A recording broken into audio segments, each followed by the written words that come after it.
ఏ విధంగా వచ్చారు? అది అది తప్పు కదా చూసా.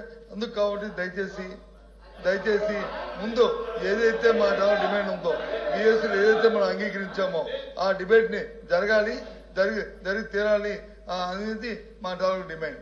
ఎందుకంటే ఇది ప్రజల సమస్య, ఇది ప్రజల సమస్య, ఇది యువకులకు రాజకీయమైన సమస్య కాదు.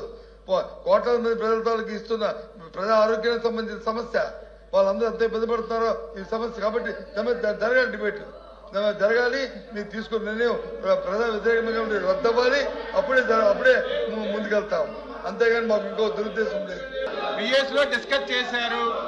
అది ఎప్పుడు వస్తుందనేది వీళ్ళ ఇష్టం కాదు అధ్యక్ష, ప్రభుత్వం ఇష్టం. అది ఈ సెషన్ లో కంపల్సరిగా ఇది అవసరం అధ్యక్ష, ఇది అవసరం. ప్రభుత్వానికి కూడా ఈ ఇష్యూ చాలా చాలా అవసరం. మేము తీసుకున్నటువంటి నిర్ణయం ప్రజల శ్రేయస్సు గురించి తీసుకుంటున్నటువంటి నిర్ణయం. అది మొత్తం ఎక్స్ప్లెయిన్ చేస్తాము. ఈరోజు తీసుకున్నటువంటి నిర్ణయం వల్ల ప్రజలకు ఏ రకంగా మేలు జరుగుతుంది, ప్రజలకు ఏ రకంగా ఉపయోగపడుతుందని చెప్తాం అధ్యక్ష. మీరు ఏదైతే ఎజెండాలో పెట్టారో ఆ ఎజెండా ప్రకారం తీసుకోండి. ఈ రోజు ఎజెండాలో ఒక ఇష్యూ తీసుకున్నారు, రేపు ఇంకోటి తీసుకోండి. ముందు సభ అదుపులో పెట్టండి అధ్యక్ష,